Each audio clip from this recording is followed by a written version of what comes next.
Seguimos adelante en Telebuen Día recibiendo con muchísimo gusto esta mañana al economista Álvaro García. Es candidato al Senado por el Partido Socialista, fue ministro de Economía y Finanzas y asesora, está en el equipo del candidato a la presidencia Tabaré Vázquez. ¿Qué tal? ¿Cómo anda, Álvaro? Muy bien, un gusto. Bueno, por la misma, aquí. Siempre por la misma. Siempre por la misma. Y cambiando. Gran Jorge Lazaroff. El Choncho Lazaroff, me parece que podría llegar a ser perfectamente una letra para el Racing actual, ¿no? Por bueno, ejemplo, sí, claro, que anda bárbaro. Sí, por suerte sí. Y por suerte lo estamos disfrutando bien y podemos ir a los partidos, nos escapamos un poquito de la campaña y vamos. Hay tiempo para eso, para ver al Racing. No, la verdad que es muy disfrutable. El sábado, un partidazo en el estadio. Y bien, bueno, se nos dio. Bueno, así que esperemos, sigan así, que sigan en vamos esa a seguir con fe. Que se recupere Tacuarembó, que es lo que falta. Bueno, por la misma, siempre por la misma y cambiando, decíamos, esta letra de Lazaroff, que parece ser también una síntesis de lo que pretenden desde el equipo de campaña de Tabaré Vázquez. De hecho, hubo como una polémica cuando se había planteado aquel eslogan que luego fue modificado, pero ¿el espíritu es este entonces? No, y son etapas, ¿no, Daniel? Son etapas. La campaña, desde el primer momento, Tabaré se la planteó hasta octubre. Independientemente, por supuesto, del resultado que iba a haber en las internas, del cual siempre todos fuimos muy respetuosos de lo que podía suceder, pese a que era Tabaré el candidato mayoritario, pero la perspectiva de la campaña siempre fue a octubre. Y arrancó mediados de enero en San Luis, ya, y no paró, ¿verdad? Dos vueltas nacionales, recorriendo primero Tabaré como precandidato, todo el país, de los pueblitos más chicos a pueblos más grandes, dejando las capitales departamentales para el final. Y luego del 1 de junio, donde ya se anunciaron 10 medidas inmediatamente, la conformación inmediata de la fórmula y una vuelta nacional más. Eso terminó el 31 de agosto. Y ahí arrancó septiembre, otra etapa distinta. Ajá. La senadora Topolansky mencionó ese concepto de que el susto despertó al mamado cuando quiso aludir al impacto que habían tenido las encuestas, esa caída del Frente Amplio, el crecimiento de la oposición. ¿Fue algo de eso? ¿Hubo algo de eso? O sea, ¿las encuestas impactaron en el cuerpo de campaña como para modificar la estrategia? Las encuestas son un elemento más, entonces digamos, se miran como se mira, yo diría, hay otra encuesta también, y esto no es demagogia, ¿no? Pero la cara del Frente Amplista en los últimos 2 semanas ha variado sustancialmente. A ver, yo digo que ahí sí hubo... Yo lo interpretaría más con un enganche con la campaña, ¿verdad? Me parece que de repente la cosa venía más fría que elecciones anteriores, y bueno, y la gente se empieza a enganchar más sobre la fecha, quizás. De cualquier modo, uno recorre, me parece que habría que remontarse a la elección pasada para advertir claramente que hay una diferencia en aquel entusiasmo en la calle. Aquello de las banderas en los apartamentos y en las casas parece que ha declinado, lo mismo que la identificación partidaria en los autos, por ejemplo. Bueno, es que son momentos distintos, ¿no? Hablando del Frente en particular, bueno, el Frente toda la vida fue un partido de oposición. Prácticamente es la segunda elección que tenemos desde el oficialismo. Y la primera fue con 5 años de gobierno, era relativamente poco. Ahora ya hay un establecimiento mayor, por lo tanto, son situaciones distintas. Yo creo que son situaciones distintas y afectan, ¿no? Afectan. Pero digo, no debería interpretarse como que es una incertidumbre esa de no identificarse con el partido de gobierno cuando habría que salir a defenderlo. No. Ya le digo que estos últimos días había que ir, por ejemplo, el otro día al Parque Valle, el sábado fue espectacular. A pesar del mal tiempo, además. Sí. Álvaro, dígame, ¿qué número de indecisos manejan ustedes hoy? Y bueno, más o menos nos tenemos que basar en las encuestas. El problema es que ha habido una variación muy grande de los indecisos en las encuestas. Cierto, ¿verdad? Pero ustedes manejan una estimación en función de esas encuestas. No, la última se dio un 15%. Sí. Es una cantidad muy importante. Muy importante. Es una cantidad muy importante. ¿Y tienen un perfil? Hay diversos perfiles, ¿no? A ver. Sí, hay diversos perfiles. Yo vi un poco con mayor profundidad la encuesta de equipos, que fue la última que salió. Y en realidad, en muchas de las variables está muy repartida la cosa, no hay una identificación. O sea, no es esa sensación de que probablemente sea el votante más conservador que está más alineado a los partidos tradicionales. Yo creo que hay distintos perfiles y es difícil establecer un solo discurso para esos perfiles. Además me parece que está bien. Me parece que uno tiene que decir lo que quiere hacer, lo que quiere priorizar y digamos, no actuar en función de estar mirando un número y estar diciendo, le voy a hablar a este señor en particular o a esta señora en particular. Hay columnas de opinión que van marcando eso, que el Frente Amplio como que está perdiendo pie en la clase media, que debería apuntar un poco más el discurso hacia ese sector. Bueno, ahí hay también etapas. Hay etapas del país, ¿verdad? Yo me quiero detener un minutito, no sé si es posible, porque realmente estoy preocupado con alguna cosa, con algunas declaraciones de referentes importantes del Partido Nacional con respecto a la economía. Por ejemplo, sin ir más lejos, ayer, señor, yo no lo conozco personalmente, Juan Dura, que ha sido designado por el Partido Nacional como integrante de un eventual equipo de gobierno de economía, plantea cosas como diciendo el Uruguay en el 2004 estaba muy bien. Hace pocos días, otro referente que fue subsecretario de Economía del gobierno del doctor Lacalle, se ufanaba de haber sido él quien había eliminado los consejos de salarios. Gustavo Licandro. Dice. Gustavo Licandro. Ufanaba, bueno, él dijo, bueno, con orgullo. Lo exhibía con orgullo. Con orgullo. Yo creo que cualquiera de las dos situaciones son muy preocupantes porque implican un nivel de despegue de la realidad muy grande, ¿verdad? Si me permite, para contextualizar lo que ha dicho Juan Dubra, fue al sitio Infobae América. Uruguay no creció por lo que hizo el Frente Amplio. El asesor del candidato Luis Lacalle Pou conversó con Infobae sobre la actualidad del país, en fin. A poco más de un mes de las elecciones, dialogó con el asesor de Luis Lacalle Pou, Juan Dubra. Consultado cómo se está desarrollando la campaña electoral y teniendo en cuenta que Lacalle Pou tuvo un aumento en la intención de voto, dice el artículo, Dubra afirmó que la misma viene muy bien y la estrategia es esperar algunos días. En el cuerpo de la nota menciona lo que usted señala, pero hay algunos críticos que sostienen eso, que parece que el Frente Amplio vino para crear toda la bonanza, todo lo bueno y que atrás no había nada. Un país se construye a lo largo de todo el tiempo. Las bases democráticas que tiene el Uruguay son con motivo de orgullo de todos los uruguayos, por ejemplo. Y esa es la base. Después de ahí se construyen las políticas. Entonces, fundacionalismos no existen. Fundacionalismo es decir, yo llego y no existía nada antes, no existe. ¿Pero padece de eso algún sector del Frente Amplio que No, entiende que todo empezó a mejorar? yo creo que no. Yo creo que hay que marcar las cosas en sus justos términos. Si nosotros nos olvidamos, no me quiero olvidar de la pregunta de la clase media que usted me hacía hoy, pero claro, vamos quiero a ir eso, un poquito sí, para sin duda. atrás. Está bien. Si nosotros nos olvidamos que este país, después de la crisis de 2002, tenía en el año 2004 2 de cada 3 de sus niños bajo la línea de pobreza. 2 de cada 3 de nuestros niños. Usted juntaba 3 niños al azar. En el año 2004 había 2 que eran pobres. ¿Cómo podemos construir un país a partir de eso? ¿Cómo podemos decir que un país estaba muy bien? Ojo con la construcción de los relatos, porque digamos, no hay que olvidarse de la realidad. Las ollas populares. Hubo niños que llegaron, no era la generalidad, pero hubo niños que llegaron a comer pasto en este país. Entonces, esa era una realidad. Primero, quería hacer esta mención porque me parece que es importante con respecto a tergiversar la historia, ¿no? El Uruguay en el año 2005 tenía vulnerabilidades terribles. Tenía vencimientos de deuda en el año 2006 y 2007 impagables. Si no solucionaba eso, no iba a poder realizar nada más. Se realizó una administración de la deuda a partir de una decisión política del Frente que en diciembre de 2005 crea la unidad de deuda. Y ahí se empieza a administrar toda la deuda pública uruguaya conjuntamente. Pero eso permite salir. Sí, vayamos a un minuto en la historia anterior. Se ha elogiado aquella salida tras la crisis de 2002. De hecho, se la establece hoy como modelo en el mundo. ¿Usted no considera que aquello fue la forma que tenía el país de salir de la crisis? Yo creo que llegado el incendio, me parece que lo pagaron bien. Y digamos, y lo he agradecido, no puedo agradecerlo, pero lo he reconocido públicamente en alguna instancia con el doctor Achugarri, por ejemplo, que tuvimos, me parece que agarró la cosa en el peor momento y realizó una muy buena gestión. Claro, era apagar el incendio total, ¿no? Que se había armado, por algo se había armado. Habíamos llegado a eso con políticas que no habían sido las adecuadas. Entonces, bueno, también en ese momento la vulnerabilidad social ya la planteamos con el tema de los niños. Pero había vulnerabilidades productivas, el país estaba quebrado. Habían cerrado enorme cantidad de fábricas, por ejemplo. Esto venía ya del año 99. Entonces, esa era una realidad, Daniel. No me quiero evadir la pregunta suya. Esa era una realidad y para eso hubo que hacer determinadas políticas. Por ejemplo, el plan de emergencia, ¿verdad? El plan de emergencia, que es una política asistencialista que tuvo su comienzo y tuvo su final. Y mire que no pasa así en todos los países del mundo, ¿eh?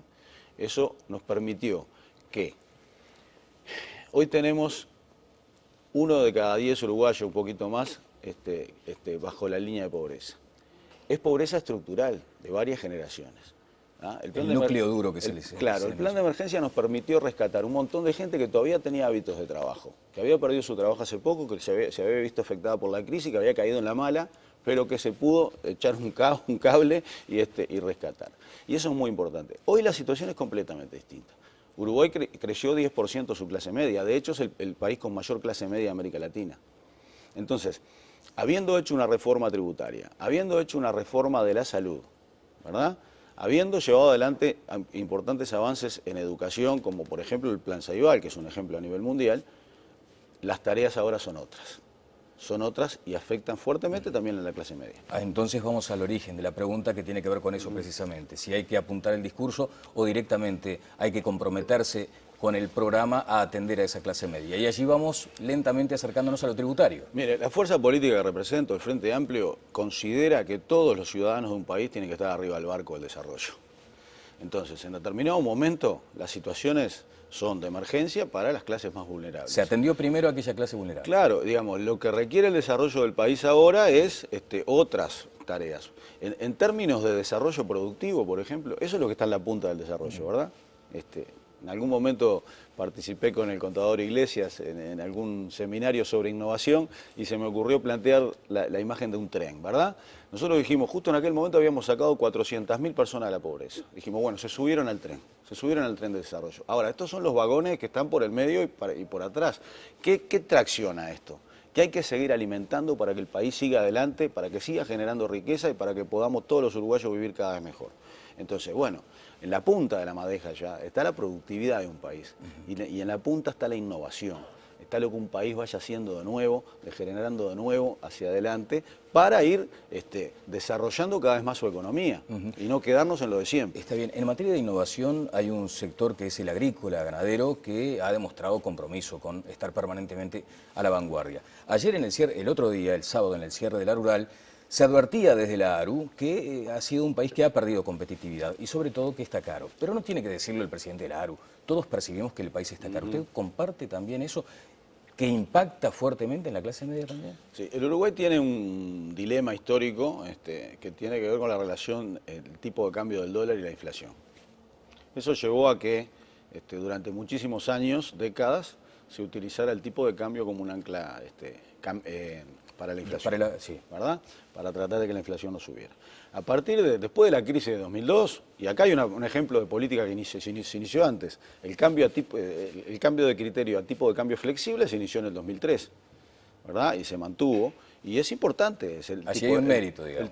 No, bueno, pero por eso, pero no se trata de leer la historia como la historia es. Ajá. Si nosotros negamos lo trágico de aquellas épocas, me parece que a mí me preocupa para adelante, porque si a esa persona le toca dirigir la economía en algún momento, me da mucha incertidumbre. Entonces, el tipo de cambio flexible es una política que llegó y se quedó y ayuda al país a ir amortiguando aquellos grandes shocks que podían haber y los va amortiguando porque va cambiando su valor en una flotación, el tipo de cambio a lo largo del tiempo. Yo creo que la respuesta y la salida está como lo planteó Tabaré Vázquez el otro día en la rural, que la verdad que estuvo muy bien, con respecto a una visión integral de la competitividad. ¿Qué es la competitividad de un país? Es la capacidad que tenemos nosotros como país, de todo punto de vista, de recursos naturales, de infraestructura, de capacidad de nuestra gente, de capacidad y capacitación y mejora de lo que sabemos hacer y de cómo lo hacemos, para ser más competitivos en el mundo. Y eso es muy amplio. Es muy amplio. Incluye fuertemente al sector privado, por supuesto, pero también incluye, desde nuestro punto de vista, políticas públicas. En los años 80, 90, el Estado no tenía nada que hacer en esto y no se invertía un solo peso en investigación y desarrollo en el Uruguay. Claro, volviendo... Hoy hay una política de innovación. Pero volviendo que es fundamental sobre para ese sector de los agronegocios, han impulsado algunas políticas de desarrollo y de innovación. ¿Cómo no? Y siguen sosteniendo que el país está caro para producir. Por eso es la pregunta, porque muchas veces aquí mismo, en este espacio, se ha advertido el interés de sondear, de explorar la capacidad contributiva de esos sectores. ¿Es un tema que esté hoy planteado en el Frente Amplio? No, no está planteado porque la capacidad contributiva es, que entendemos nosotros, del mejor impuesto para cobrar es el impuesto a la renta. Y ese impuesto a la renta varió en la reforma tributaria porque no existía como tal para el sector del de la agropecuaria, digamos, el campo, ¿no? Y sin embargo, hoy en día, en el cual las realidades son mucho más transversales, o sea, es muy difícil encontrar una actividad económica que sea solo agro, que sea solo industria, que sea solo turismo, que sea solo servicios. En general, todas las actividades económicas tienen casi todo. Y es deseable además que sea casi todo, ¿no? Entonces, en función de eso, el cambio que hubo en la reforma tributaria fue considerar una explotación agropecuaria como una empresa. Y en función de eso tributa. Ahora, yo creo que allí todo eso implica un acomodamiento de la situación anterior a la actual. Y yo creo que es el mejor impuesto. Bueno, en ese encuentro que usted cita allí en La Rural, hubo mención por parte de Bordaberry, por ejemplo, de las inequidades, o sea, cómo puede plantearse la incorporación de un impuesto como el de primaria para algunas superficies que no estaban contempladas por el tributo y puede exonerarse a grandes emprendimientos como Montes del Plata, porque si no directamente no invertirían. Son cosas distintas. Son cosas distintas. Primero, inequidades no, porque en realidad se está yendo a una equidad poniendo el impuesto primaria cuando lo paga todo el mundo, ¿verdad? Y el único sector que no lo pagaba es ese, a partir ahora se está planteando de 200 hectáreas. Lo otro es diferente y le agradezco muchísimo la pregunta, porque si nosotros pensamos que Uruguay está aislado en el mundo y que los inversores están desesperados por venir a Uruguay para instalarse, estamos equivocados. En realidad lo que sucede es que el Uruguay está inserto en un mundo muy competitivo, en una región que es también muy competitiva, además que hace las mismas cosas que hacemos nosotros. Entonces, una fábrica de X, de cualquier cosa, se puede ubicar en Uruguay, pero también puede encontrar condiciones similares desde el punto de vista de recursos en Argentina, en Brasil, en Colombia. Entonces, ahí hay una necesaria competencia de los países para captación de inversiones. A costo, por ejemplo, de una renuncia fiscal. Por ejemplo, que ha sido exitosísima, pues es otro gran cambio también. La ley de inversiones, que es a la que usted está haciendo mención, existía en este país desde los años 90. El resultado había sido muy magro, muy magro. En el año 2006, creo que se hace una reforma de la reglamentación y eso implica, porque es clave este tema es un tema clave. Un país no crece si no mejora el nivel de inversiones. El Frente llevó de 10 y poco por ciento del producto, las inversiones, de un producto mucho más chico, a 23%. Y hay que ir a más, porque digamos, esas inversiones son instalaciones, son plantas, son nuevas maquinarias. Todo eso mejora la productividad del país. Bueno, y después vamos llegando a este asunto vinculado al déficit fiscal. Se ha señalado esta década de bonanza y que no hubo como una mirada más a mediano y largo plazo para tener cuando faltara. ¿Cómo están manejando ese tema? No, le agradezco porque lo de la década de bonanza, Bonanza era un programa. Me acuerdo, Atlético Boy, ¿se acuerda? Pam, para, pam, para, pam, pam, Sí, pam. ¿Vos sí, se acuerdan, no? Por favor. Somos más o menos. Más o menos. Yo creo sí, que usted es más ahí. joven que yo. No, estamos ahí. Pero lo de la bonanza ha sido enormemente repetido. Y lo digo a propósito, porque tiene que ver con el relato que hablamos, la construcción de un relato. Se ha repetido permanentemente que el Uruguay perdió la bonanza económica. Yo le voy a decir una cosa. El 25% de los uruguayos, ¿no? La cuarta parte de los uruguayos que salieron de la pobreza y que estaban en la pobreza en el año 2004, que este señor dice que estaba muy bien el país. ¿Perdieron la bonanza? Se dice, hay que hacer políticas anticíclicas, estamos de acuerdo, pero ¿cuál es el universo que nosotros consideramos de gente para decir cuándo estamos bien y cuándo estamos mal? Las políticas anticíclicas son, hay que guardar cuando estamos bien para cuando estemos mal. Yo digo, la gente que estaba bajo la línea de pobreza, el 25% de los uruguayos que había caído en la mala con la crisis, ¿estaba bien o estaba mal? Entonces, ¿desperdiciamos la bonanza? Pregúntenle a ellos si desperdiciamos la bonanza. De ninguna manera desperdiciamos la bonanza. Lo que se hizo fue administrar los recursos, todos los recursos del país, con todas las políticas macroeconómicas equilibradas, a favor de ir con la velocidad más rápida, sacar el país adelante. Bien, pero usted entiende que hoy seguimos con ese viento de cola, que también es una figura a la que se ha apelado bastante. Otra muletilla, ¿no? Sí. El viento de cola. Yo digo una cosa, muy bien, los precios de las commodities. Se han caído en los 3 últimos meses 10%. Están muy altos bien, igual, sí, ¿no? claro, pero a niveles históricos han crecido mucho, cierto. Ahora, el precio del petróleo, Daniel, nosotros importamos todo el petróleo. ¿Cómo entra en viento de cola? Es viento de frente, ¿no? Pregúntale a un ciclista. O de costado, dicen los ciclistas que el viento de costado es peor todavía que el de frente. Es cierto, sí, porque lo desestabiliza. Son maneras de armar un discurso de acuerdo a una mentalidad vieja. Bueno, pero no se está anterior, no se está perimida en el mundo. claro. Yo he recorrido la región. Sí, Álvaro, pero no se está relativizando el tema, por ejemplo, del déficit en este momento por parte No, del el déficit, mire, la garantía principal que da el Frente Amplio, todo el mundo sabe Sí. qué va a hacer el Frente Amplio en materia económica a partir del 1 de marzo. Lo sabe porque la experiencia ha venido y además... Lo mismo. No, sí, lo mismo, pero lo mismo, mire, muy buena pregunta, muy buena pregunta. El programa del Frente Amplio. Lo mismo, el programa del Frente Amplio tiene dos partes en economía muy claras. Una es lo macroeconómico. En macroeconomía, los mismos criterios. Los tiempos cambian y bueno, y hay que adaptarse a las situaciones de cada momento, pero los mismos criterios de considerar todas las políticas macroeconómicas en equilibrio, etcétera, etcétera, van a estar planteadas tal y como se plantearon hasta el momento. Después hay otra parte, y eso tiene que ver con lo nuevo también, y tiene que ver con las etapas, con los desafíos, que algo hemos hablado, que es transformación productiva. Usted nombró el caso del agro, ha habido una verdadera revolución en muchos rubros del agro uruguayo, ha habido mucha mejora en la industria, ¿tá? Pero hay que seguir adelante. Esto no es una tarea fácil. El Uruguay tiene que seguir transformándose productivamente. ¿Para qué? Para incorporar cada vez más en el Uruguay partes de la cadena de valor que existan y llevarlas adelante. Entonces es más de lo mismo y más diferente, más diferente hacia ahí. Bueno. Y ahí tenemos propuestas también. Y hay propuestas, correcto. Álvaro, finalmente, hay una voluntad del candidato a la presidencia, Tabaré Vázquez, de seguir con lo que entienden es un cambio en la matriz contributiva. Volvemos a la clase media, porque allí también se está planteando para el IRPF algunas modificaciones con gradualidad. No habrá un shock en ese sentido. No, no habrá, no. El IRPF, el impuesto a la renta, ya lo habían querido implantar el gobierno del Partido Nacional en el año 58 y no se pudo. Nosotros ahora lo llevamos adelante. Es un impuesto de no fácil implantación, bueno, todo lo vemos diariamente, pero es un impuesto muy justo, es muy importante porque es un impuesto que hace justicia, va en el sentido de la equidad. Los impuestos directos son mucho más justos que los impuestos indirectos. Entonces hay que avanzar en esa implantación del IRPF. Impuesto a la renta quiere decir que renta es un ingreso menos costos, ¿verdad? ¿Pero no ha sido muy gravoso para la clase media, por ejemplo? Pero están los números allí, Daniel. Después por el tweet yo le mando. Hay un cuadrito que compara lo que era el impuesto a los sueldos. No hay que olvidarse. Claro. Este país tenía el impuesto a los sueldos, impuesto a las jubilaciones, y solo crecían.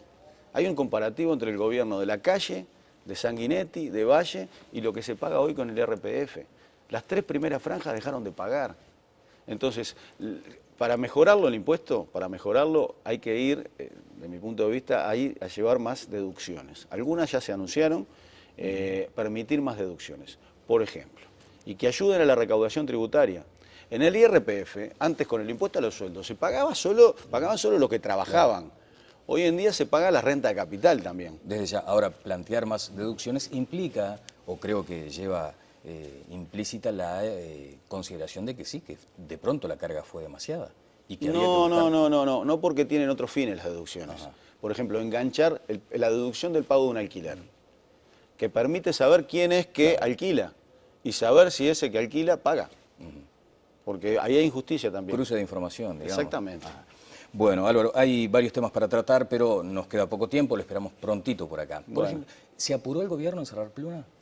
A la luz de un título hoy de Diario El País, que dice que son 550.000 pesos los que representarían la demanda desde Brasil. No, mire, yo obviamente no estaba en el proceso, pero yo confío en los criterios que se tomaron, se llevaron adelante. Era una situación muy compleja. Había que cerrarla muy compleja, muy compleja. En esos términos había que cerrarla. Muy compleja. Yo respaldo a mis compañeros. Bien, en aquella decisión. Sí. Bien. ¿Que Fernando Lorenzo encabece una postulación a la Diputación? Y bueno, es una decisión de su grupo político. ¿Y usted? Soberana, libre y soberana. Con ese grupo no se mete, pero ¿y si fuera no puedo opinar, no puedo. Si fuera del Partido Socialista, ¿le recomendaría eso? No puedo opinar. Bueno, habría que verlo. Habría que valorarlo en su momento. Bueno, espero que cuando vuelva sigamos la punta del campeonato. La punta del campeonato, ojalá, y que Tacuarembó se haya recuperado. No, déjeme hacerle un par de cuestiones que sí, que tienen que ver directamente con temas que usted domina mucho y que fueron señaladas por Gabriel Odón el otro día. Dice que en Uruguay hay una evidencia histórica que muestra mejores resultados fiscales cuando el gobierno fue de mayorías. La próxima administración, concluye Gabriel, se enfrentará a un escenario fiscal sin holguras y probablemente sin mayorías. Por lo tanto, la corrección no será fácil de implementarla. Allí está planteado el asunto de mayoría, ¿sí o no? Bueno, La diferencia que tenemos con Gabriel es que yo creo que va a ser de mayoría. Bueno, ¿y si no? ¿Eh? ¿Y si no? ¿Habrá Y capacidad habrá que de diálogo? negociar, Habrá que negociar. ¿Le ve el perfil a Vázquez para negociar? ¿O quién será el encargado de llevar ese diálogo adelante? Sí, le veo. Sí. ¿Sí? Le veo. Él ya anunció que va a llamar a un gran diálogo social. Muchas gracias. Sí, de nada. El economista Álvaro García estuvo con nosotros. Vamos a una breve pausa y seguimos adelante en Tele Buen Día.